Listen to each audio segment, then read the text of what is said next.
Hello everyone, welcome to today's discussion regarding regionalism. Now, to understand regionalism, we must first define region. So according to Edward D. Mansfield and Helen V. Milner, economic and political definitions of regions vary. But there are certain basic features that everyone can agree upon. First, regions are a group of countries located in the same geographically specified area or are an amalgamation of two regions or a combination of more than two regions, organized to regulate and oversee flows and policy choices. Second, the words regionalization and regionalism should not be interchanged, as the former refers to the regional concentration of economic flows, while the latter is a political process characterized by economic policy cooperation and coordination among countries. Now, countries respond economically and politically to globalization in various ways. Now, some are large enough and have a lot of resources to dictate how they participate in processes of global integration. China, for example, offers its cheap and huge labor force to attract foreign businesses and expand trade with countries it once considered its enemies. But now they see them as markets for their goods, like the United States and in Japan. Now, for this reason, munang mangutana ta ngano mang dili mo palag ng mga Pilipino or dili ka palag rather ng Pilipino kung manghilabot ning mga insect sa Spratly Islands. Well, again, here is your answer. Because dako kay sila, dagan kay sila og resources, makabuot sila on how they participate on the process of global integration.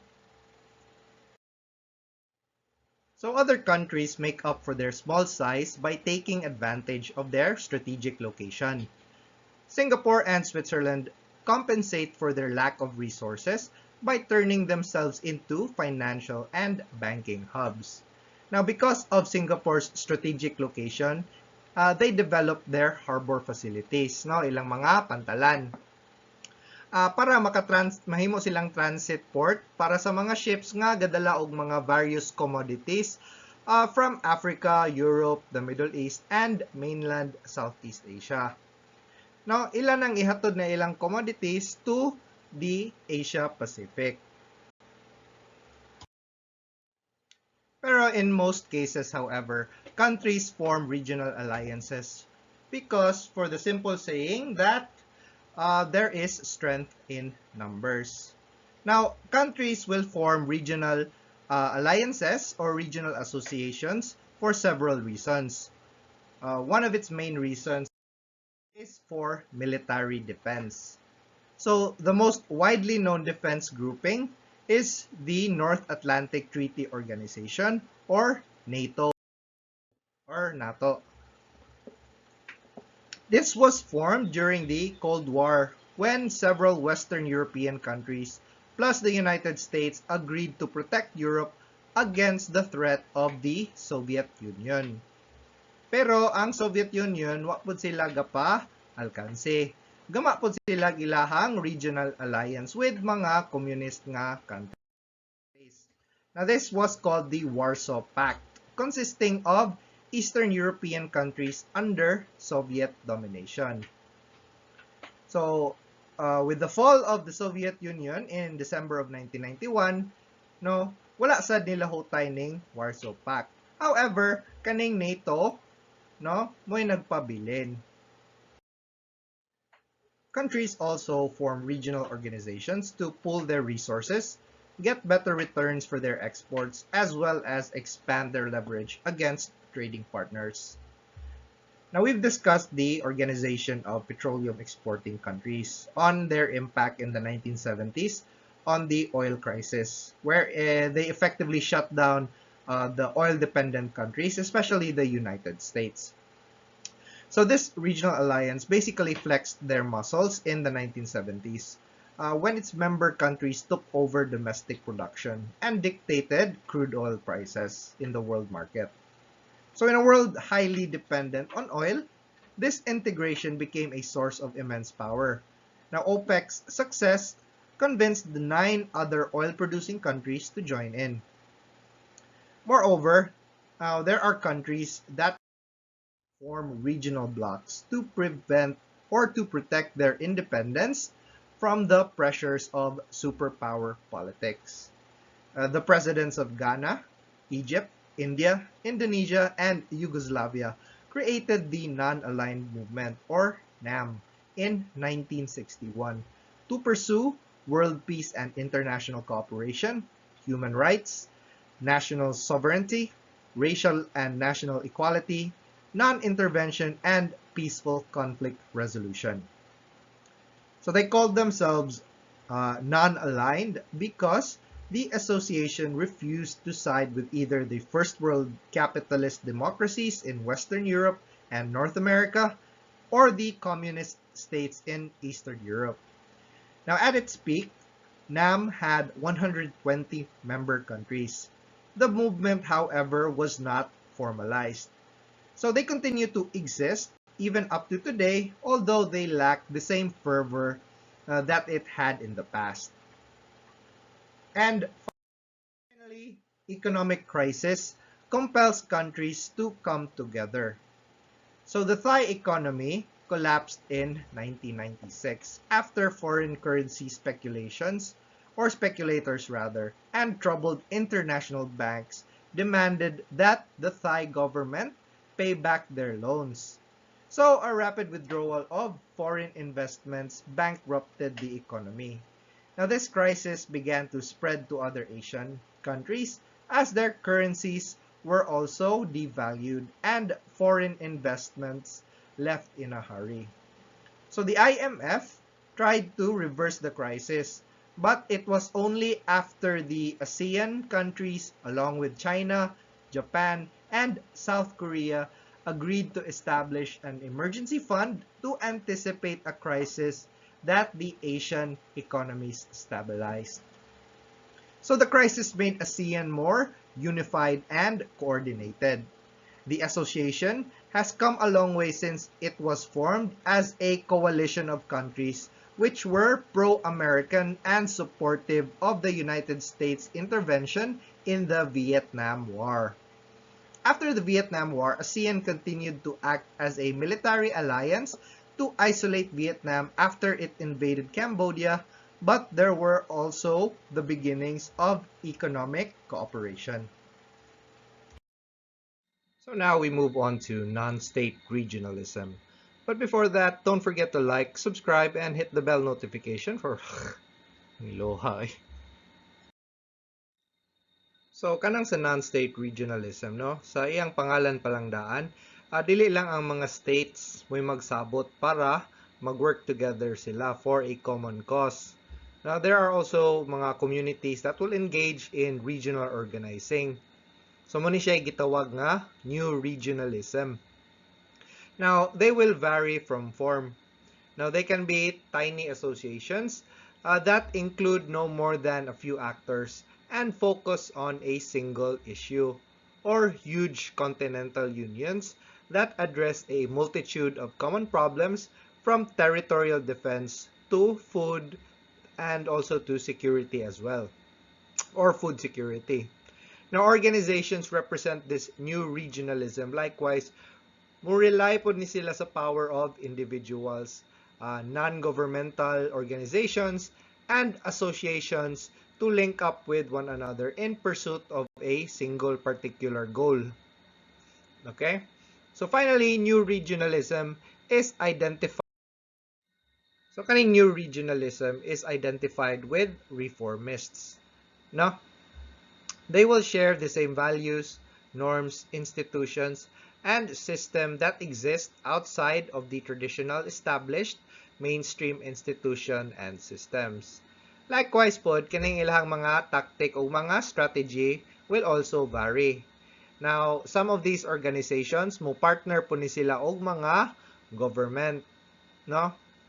kay para maka-initiate sila og social change. So those who work with governments or kaning mga governments mo na ni sila gitawag karon og mga legitimizers, no, will participate in institutional mechanisms that afford some civil groups or civil society groups a voice and an influence in the technocratic policy making process. For example, no, katong ASEAN ni-declare sila og human rights atong 2009. So Human Rights Declaration in 2009. However, the regional body left it to the member countries to apply said declaration on how they see it fit. No? So, aware that the democratic rights are very limited in some Asian countries, kaning new regionalism organizers used the official declaration to pressure said governments to pass laws and regulations that protect and promote human rights. So naapoy laing mga regional organizations that dedicate themselves to a specialized cause. No? There are activists from Central and South America that established the Rainforest Foundation. So ang ilang primary purpose is to protect the people, indigenous people, as well as the rainforests in Brazil, Guyana, Panama, and in Peru. Na naapoy mga Christians sa Asia, Middle East, Africa, as well as the Americas and Caribbean. Now they form the regional interfaith youth networks. So kani sila ang ilahang gi-promote kay conflict prevention, resolution, peace education, as well as sustained development or sustainable development. No? And also na po'y ginatawag nato diri sa Asia nga Migrant Forum. So kaning Migrant Forum, they are another regional network of non-governmental organizations and trade unions. No, they are committed to protecting and promoting the rights and welfare of mga migrant workers. So ang primary power ani nila, no, it lies with their moral standing as well as kanang ilahang ability for lobbying and pressure politics. Okay?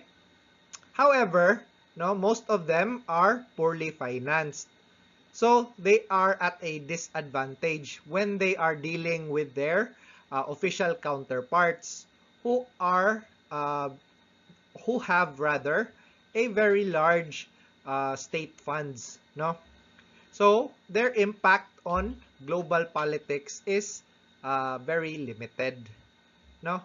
So kaning new regionalism, lahi ra po ni sila sa traditional nga state-to-state regionalism, especially when it comes to identifying problems. Now, for example, kaning traditional state-to-state regionalism, no? Kanang ilahang problema such as poverty or environmental degradation, no? They will see it as technical or economic issues, no? So, ilang pagtuo ma-resolve na nila by refining or making better katong mga program or mga state agencies nga ilahang nagama na. So usually what they will do is simply make minor changes, no, in economic policies and maybe create a few new offices, no, that will address these issues.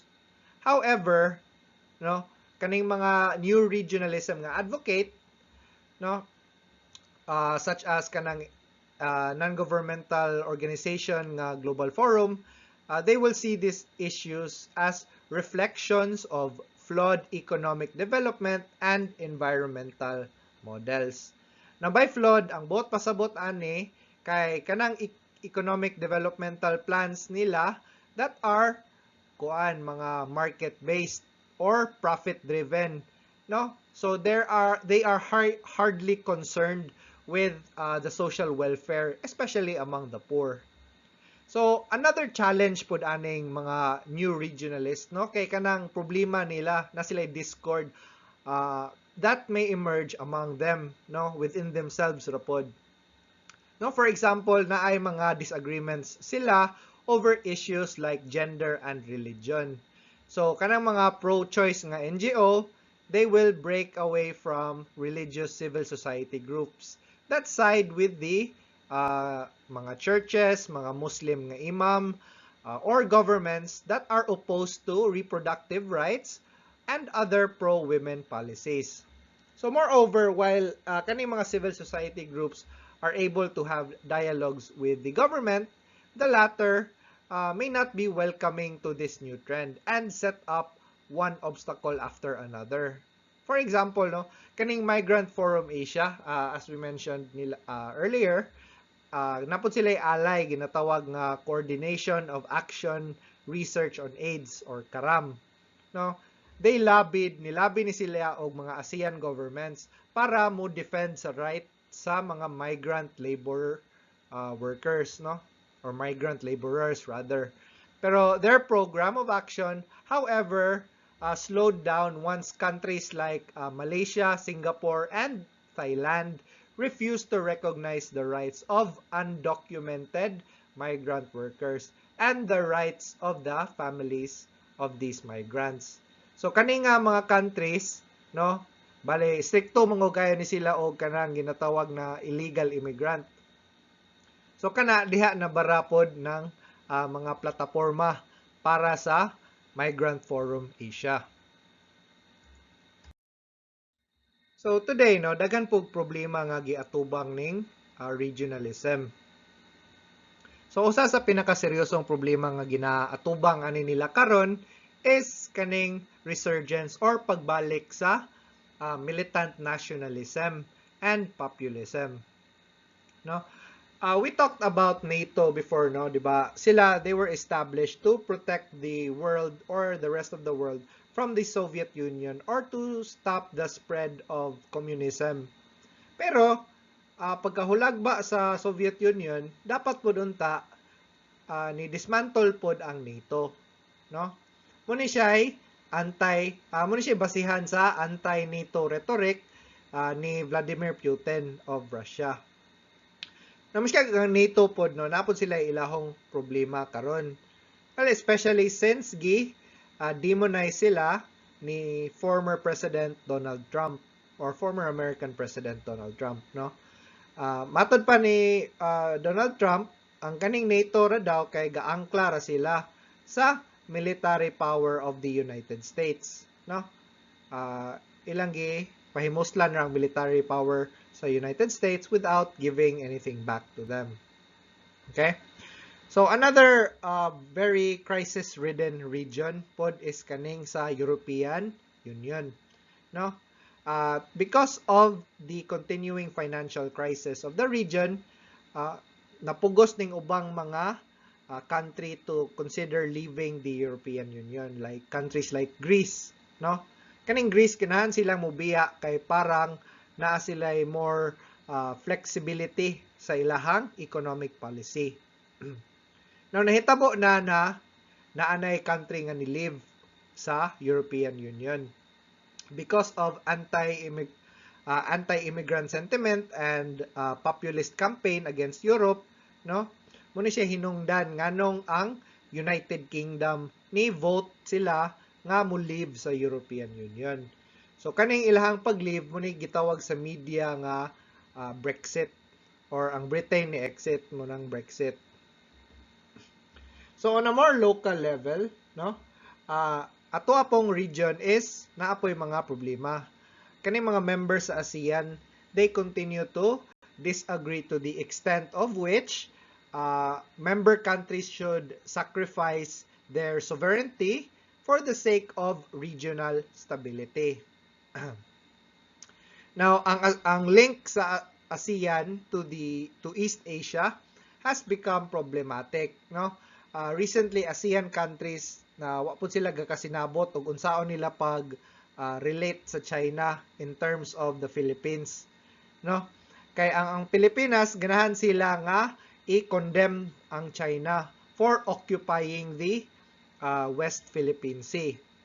However, ang Cambodia o ang Laos, sila mo'y gaulo-ulo o opposition favoring democracy over confrontation. Now, ang hinungdan nganong ilan ning gibuhat is because dako kayo ang pag-increase sa Chinese investment and economic aid to Cambodia ug Laos. No? So muna siya basically ang nahitabo nganong mupabor sila diplomacy over confrontation. Okay? So lastly, a final challenge is the different visions on what regionalism should be for. So Western governments may see regional organizations not simply as economic formations, but also as instruments of political democratization.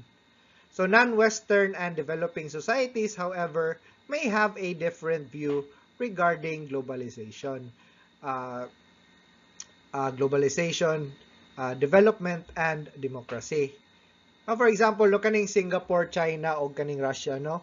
Ang ilang panglantaw sa democracy is obstacle ni siya para sa obstacle against the implementation and deepening of economic globalization.